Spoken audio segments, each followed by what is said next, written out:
c'est Estelle Ekilibé. Ma question, c'est plus pour monsieur Mundunga. Moi, je suis un ministre. Monsieur Mundunga, vous étiez dans le gouvernement de monsieur Ali. Vous étiez dans le gouvernement de monsieur Ali depuis le départ. Vous avez un nom? Si je dis mon nom, Estelle Ekilibé. Ok, pourquoi?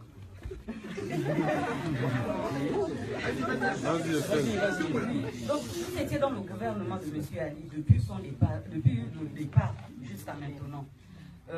J'aimerais sortir de cette salle avec des éclaircissements, avec des points bien précis sur quoi je veux m'organiser pour que cette lutte puisse aboutir. Parce que vous connaissez bien la personne en face. Vous savez bien ce qu'il est capable de faire, ce qu'il n'est pas capable de faire. Quel est son point faible, le talent d'Achille d'Ali Bongo. C'est ce que nous, on aimerait que vous puissiez nous déclarer, nous dire aux gens qui sont, bon, disons, voilà, excusez-moi. Donc, j'aimerais vraiment sortir d'ici autant que nous sommes avec des stratégies. Et ces stratégies, ce sont des points clés que vous allez nous livrer. Et plus précisément vous, parce que vous connaissez la personne. On ne va pas en guerre chez une personne qu'on connaît.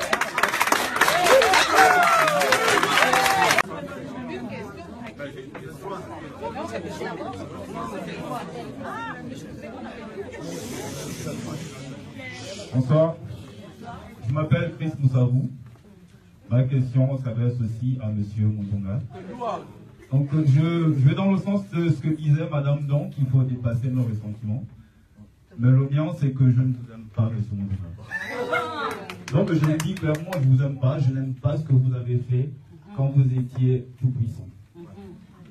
Et malgré tout, je dépasse tout ça parce que c'est pour l'amour de notre pays et par respect pour nos frères qui sont morts.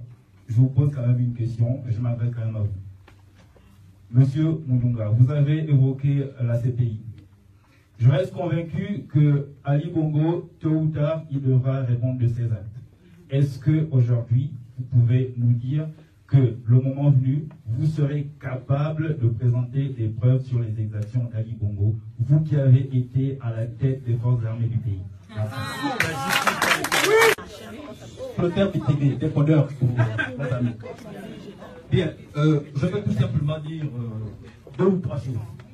La première des choses, c'est d'abord condamner un acte qui a été posé à l'endroit ou contre les organisateurs de cette manifestation. Ça n'a pas été dit ici, mais je le dis clairement. Ceux qui se sont amusés, tous ces sorciers, qui s'amusent à boycotter les actes de la diaspora, nous allons réagir énergiquement à partir de maintenant. C'est un avertissement clair. Voilà. Vous êtes prévenus. Je sais qu'il y a certains dans ceux qui sont là. C'est la première des choses que je voulais dire, c'est un avertissement. Vous pouvez m'expliquer ce qui s'est passé là? Oui, parce que la salle, dans un premier temps, il avait été, j'espère que les organisateurs vous diront, dans un premier temps, il avait été convenu de cette rencontre dans une salle, autre que celle-là, et des individus mal intentionnés se sont permis d'appeler pour menacer. Voilà. Il y avait des identités qui ont été révélées ça. Et là, je ne vais pas revenir dessus. Mon message, c'était celui-là. La diaspora lyonnaise s'organise librement. Et on doit laisser les actes de la diaspora lyonnaise se faire librement.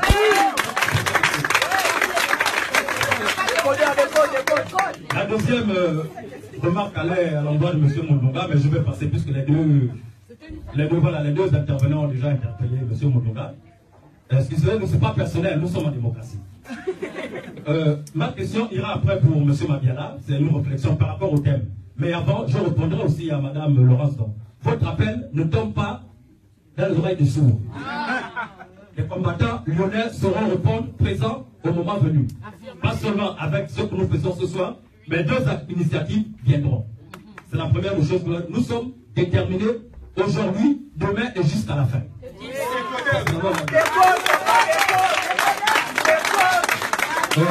Pour ma question à M. Mabiala, puisque nous parlons de démocratie, en fait, je me fais le relais d'une, on va dire une interrogation faite par un sociologue ivoirien qui se posait comme ça, s'il fallait encore organiser des élections présidentielles. Il processus présidentiel en Afrique, dans la mesure où, non seulement, vous l'avez évoqué tout à l'heure, ceux qui restent au pouvoir peuvent toujours maintenir le pouvoir, mais aussi, et on ne le dit jamais assez fort, l'opposition qui se présente n'est pas l'alternative, manque cruellement aussi. On ne le dit jamais assez. L'alternative aussi n'est pas assez claire. Donc, il y a aussi ce côté qu'il faut aujourd'hui le dire ouvertement. C'est un combat qui ne se fait pas d'un seul côté. Il y a la majorité qui tendra par les voies de sorcellerie à se maintenir au pouvoir, mais il y a l'opposition qui ne présente pas toujours ce discours aussi clair ou qui ne présente pas une méthode claire, une stratégie claire pour que le peuple souverain, comme a dit madame tout à l'heure, puisse effectivement suivre le mouvement de l'opposition. Donc ma question c'était un peu celle de ce sociologue-là qui se disait, partant de ce constat, que depuis 1990 pratiquement là-bas, jusqu'aujourd'hui, l'élection présidentielle était rendez-vous avec la mort. Alors que la démocratie n'est pas faite pour que certains puissent mourir comme des moutons et d'autres derrière s'enrichir. Et venir pérorer ici comme si de rien n'était. Donc c'est un peu ça ma question et je m'arrête là. Merci. Alors, je me permets de commencer pour la première raison. La première raison, c'est les organisateurs ne vous ont pas dit. C'est nous qui avons proposé cette salle. Donc nous nous réjouissons d'avoir trouvé cette solution de rechange. Simplement parce que on l'avait, elle était disponible, parce que quand les organisateurs nous ont associés, on s'est dit on ne peut pas laisser une telle initiative avorter par malveillance. C'est le sens de mon intervention depuis le début. C'est-à-dire que le Congo-Brazzaville, le Congo-Kinshasa, je pense, connaît la difficulté, les crises politiques un peu avant le Gabon, si je me trompe par rapport à l'histoire. Ça fait que, c'est pas qu'on a plus d'expérience, mais n'empêche qu'on a vécu beaucoup de situations que vous êtes en train de vivre aujourd'hui. Je parle de la diaspora. Ces mesquineries, ces violences, ce boycott, nous l'avons connu, nous le connaissons. Donc, ça ne doit pas vous décourager. Première chose. Deuxième chose, c'est une question qui est posée au ministre, mais je vais aussi vous répondre, je commence à y répondre par expérience.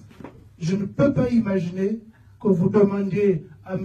Mundunga de vous donner des stratégies sur la place publique pour combattre le Congo. Nous l'avons connu, chers amis, et je pense que le décodeur l'a dit, si dans la salle, il y a ceux qui avaient les velléités de boycotter cette rencontre, il y a donc aussi des gens qui peuvent faire des fiches. Il répondra lui-même, mais j'imagine qu'il ne vous dira rien là-dessus. C'est pas parce qu'il manquerait de stratégie, c'est pas parce qu'il manquerait de volonté de combattre Bongo. Je suis presque convaincu que le lieu n'est pas indiqué. Je reviens à la question qui m'est posée ou la réflexion. Je ne pense pas que l'élection présidentielle soit un rendez-vous impossible. J'ai voulu axer mon intervention sur cet aspect plutôt fondamental des, comment on appelle, les leviers de la démocratie. Les leviers de la démocratie sont réunis en Afrique. Ne tombons pas dans le piège de ceux qui pensent que la démocratie c'est un luxe pour les Africains. C'est faux. La démocratie c'est avant tout la liberté. La liberté de choix. Vous voyez? Mais nous avons toujours eu la liberté de choix. La liberté c'est quelque chose de fondamental. Liberté d'expression. Vous savez que nous naissons tous avec cette liberté. Soyons terre à terre. Quand on n'est pas avec un bandeau sur un scotch sur la bouche. C'est après. C'est les obstacles à la liberté qui sont, j'allais dire, qui viennent après. Il est naturel, la liberté est naturelle. Vouloir l'alternance, l'aspiration à l'alternance, je pense que Laurence l'a dit, c'est légitime, c'est fondamental, c'est universel. La liberté n'est pas le monopole de l'Europe. Voyez, la démocratie part de la liberté. Je vous ai évoqué le lien entre le mal développement et le sous-développement. Donc, j'allais dire, la crise, les malheurs que nous avons, le lien entre ce problème-là, la pauvreté, et l'aspiration à la liberté. Plus nous sommes pauvres, vous verrez, plus nous avons envie de nous en sortir. Donc, le rendez-vous, je veux dire, l'élection présidentielle, ce n'est pas impossible. C'est une question d'organisation. Et je termine par, là aussi, un rappel historique. Là où la démocratie brille de tout son éclat, vous savez par quelle phase elle est passée. Vous savez que c'est un altruisme, c'est un lieu commun. Hitler est arrivé par la démocratie, presque. Je pense. Donc vous voyez, ce qu'on peut produire la démocratie, c'est pas culturel, c'est pas dans notre culture qu'il y a l'obstacle à la démocratie. Il faut surtout faire attention de ne pas tomber dans ce piège-là. Les commissions ne sont pas réunies parce que nous sommes mal organisés, parce que le processus est récent. N'oubliez pas, ça fait 50 ans que nous sommes en train d'essayer de construire des États. Le ministre a dit tout à l'heure qu'il n'y a plus d'État de droit dans nos pays. Mais est-ce qu'il y a même eu un État hier? Il ne pourra pas nous répondre ici, mais il connaît la difficulté même de la constitution d'un État dans nos pays. Est-ce qu'il y a eu un comportement rigoureux d'un État avec des valeurs? Nous avons parlé plus des anti-valeurs. Mais est-ce qu'il y a eu déjà cette construction, ce jalon-là? Laurence a parlé d'un héritage colonial. Mais est-ce que nous avons pris le temps de fonder des États? Je vous ai évoqué cette difficulté déjà de ces cultures, ces peuples qui sont entre différentes frontières. Mais c'est volontaire. La conférence de Berlin a été volontairement organisée pour créer, aujourd'hui nous sommes en fait, c'est un piège à différentes détentes. Voyez, on a de la peine aujourd'hui à nous regarder, parce que quand on parle de nation, on ne sait pas sur quelle base partir. Nation sur les frontières d'aujourd'hui ou nation sur la base ethnique. Et on est dans un piège à double tour. Et je termine par une chose, et pour ne pas monopoliser, vous aurez le droit de ne plus me poser de questions après. Je prends un exemple intéressant. Qu'est-ce que l'opposition congolaise pense de la situation au Gabon? Vous ne m'avez pas posé la question, mais je vous réponds pourquoi. Je l'ai dit à Rodolphe et compagnie qui sont venus me consulter. Je leur ai dit, mais attendez, les Congolais ont été embarrassés entre Ping et Bongo. Vous savez pourquoi? Mais parce que la rumeur dit que Sassou a soutenu Ping. Nous avons un problème avec Sassou. Alors, qu'est-ce qu'on fait? La rumeur dit que Ping préparer le terrain pour le fils d'Edith Bongo. Les Congolais se disent, alors qui on soutient?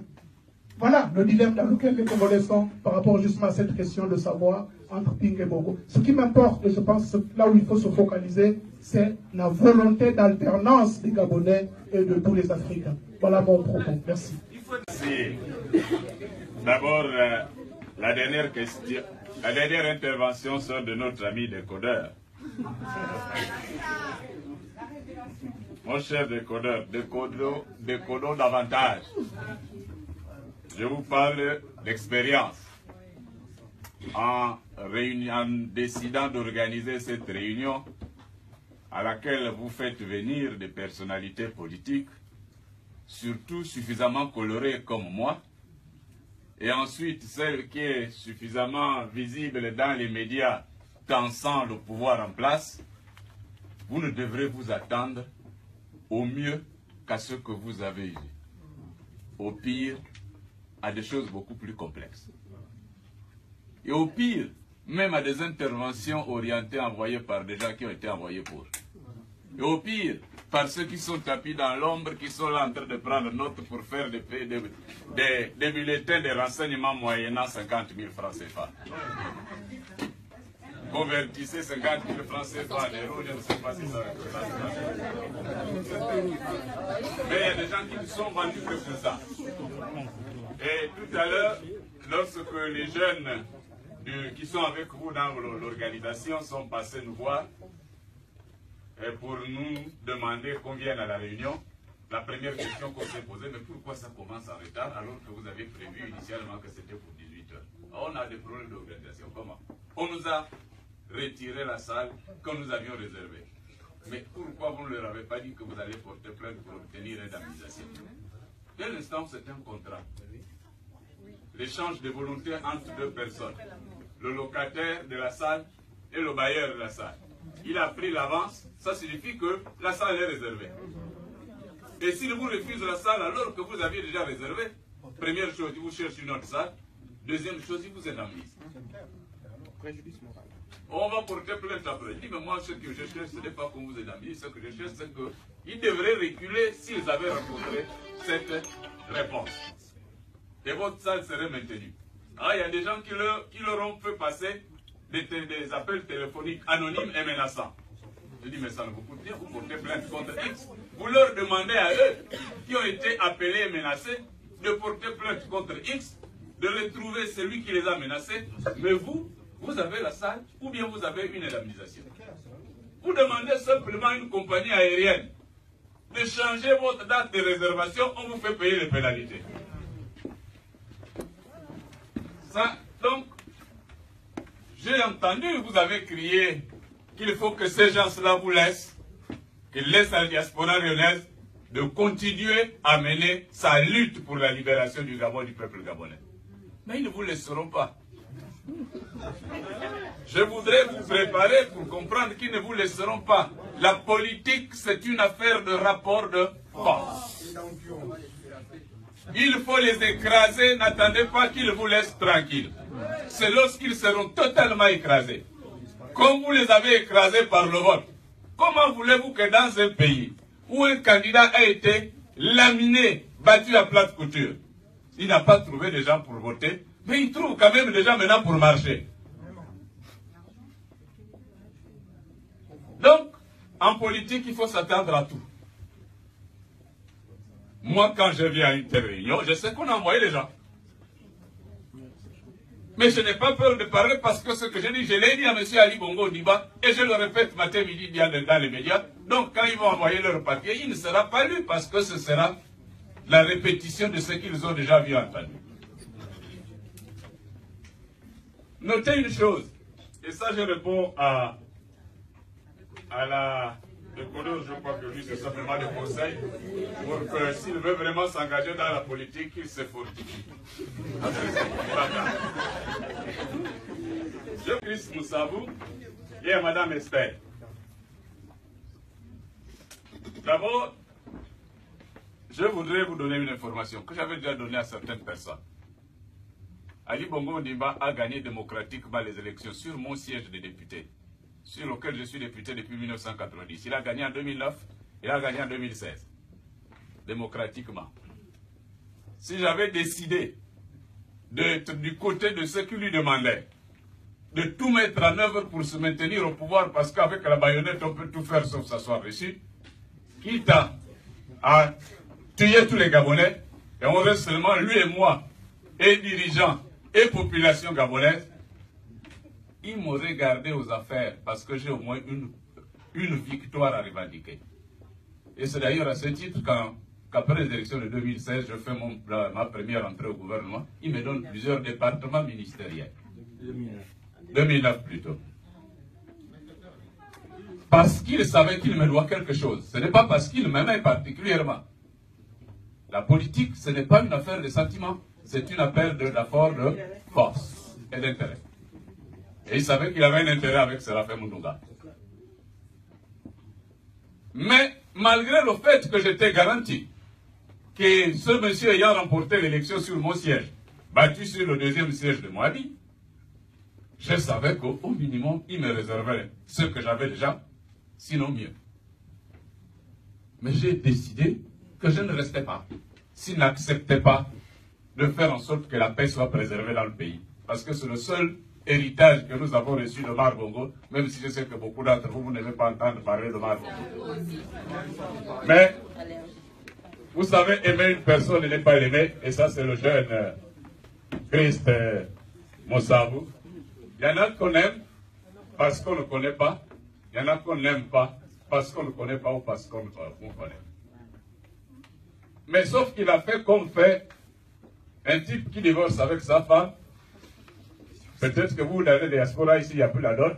Mais nous, au village, la dot y est toujours.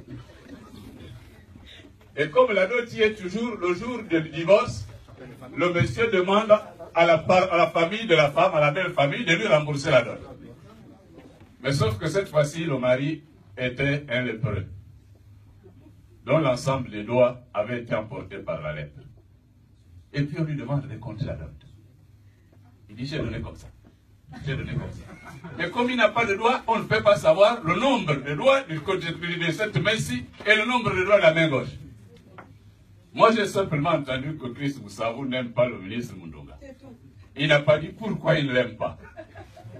Vous comprenez que je suis embarrassé de savoir pourquoi il ne m'aime pas. S'il ne m'aime pas, parce que je suis trop noir, j'ai la chance d'être ici, je vais aller chercher le maquillage pour me maquiller.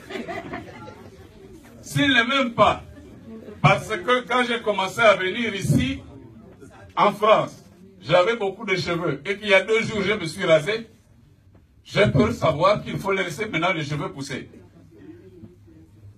Il dit, il ne m'aime même pas. Mais vous savez, est-ce que je vous ai dit que je venais ici pour que les gens m'aiment?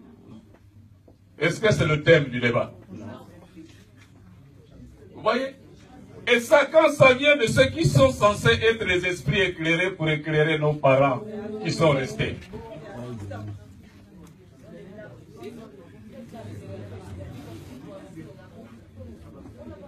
Voilà la seule chose que je peux dire à Chris Moussabou. Maintenant, est-ce que lorsque je dois... Il aurait pu se limiter à poser la question. Quand il va aller à la CPI, est-ce que M. Mundunga vous portez fort de dévoiler un ensemble d'informations que vous avez? C'est ça la question qu'il aurait pu poser. Et c'est tout ça. Et cette question qu'il a posée, qui est un tout petit peu à l'identique avec la question qu'a posée Esther. Un tout petit peu à l'identique. Quels sont les points faibles d'Ali? Le docteur a répondu qu'une stratégie de lutte ne se dévoile pas avant que vous ne soyez au front.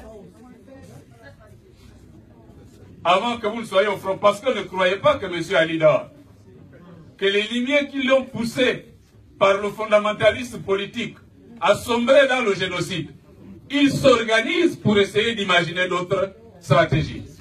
Vous avez déjà vu un pouvoir en exercice qui organise un génocide et qui est le premier à aller porter plainte à la CPI.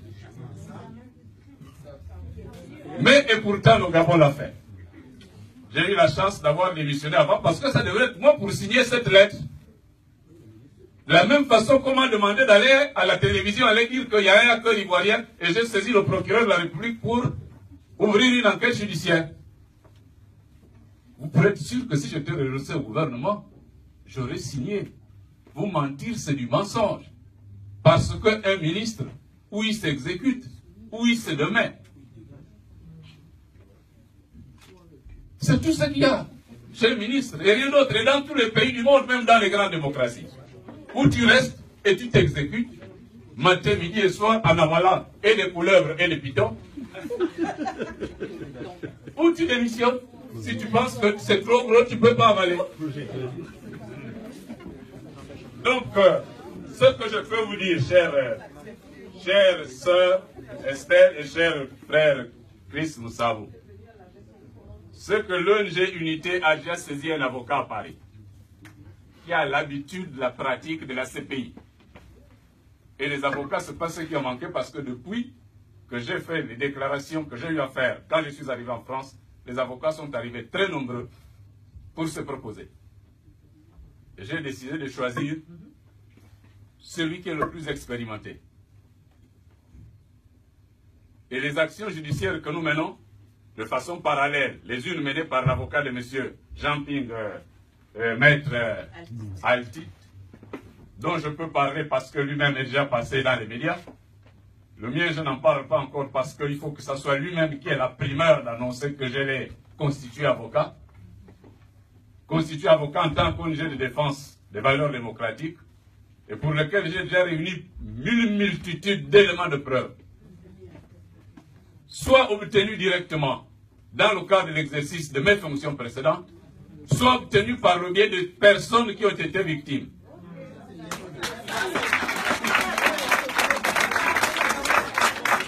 Et certaines personnes qui n'ont pas pu me donner les éléments quand j'étais encore au Gabon, parce que je suis encore resté 10 jours avant de quitter le Gabon, en dépit de 4 tentatives d'assassinat dont j'ai été objet.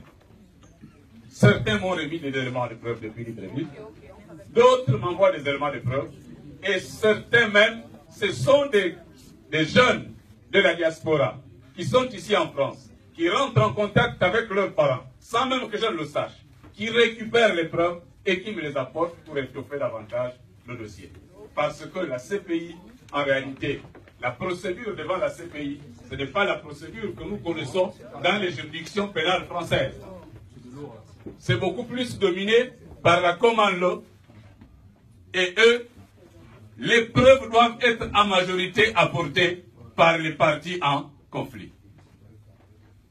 Et c'est pour cela que ce n'est pas un dossier avec lequel nous devrions avoir à traiter de façon légère. Il faut qu'on le traite avec beaucoup de responsabilité. C'est nos frères, nos sœurs qui en sont morts et qui continuent à mourir. Et la menace qui plane sur les uns et les autres, ceux qui sont restés au Gabon, elle plane également même sur nous qui sommes ici à l'extérieur.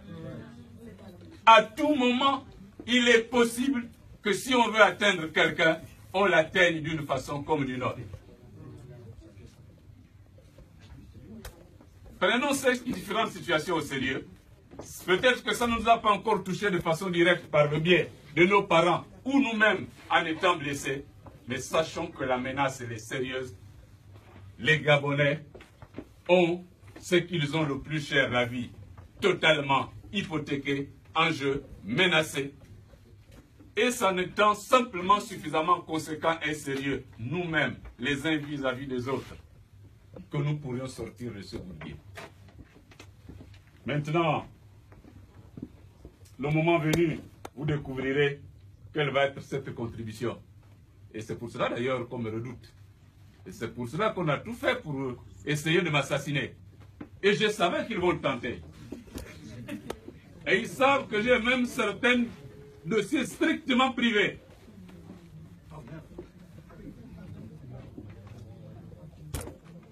Mais je savais qu'ils vont tenter et je les attendais à chaque fois. C'est tout ce que je peux vous dire.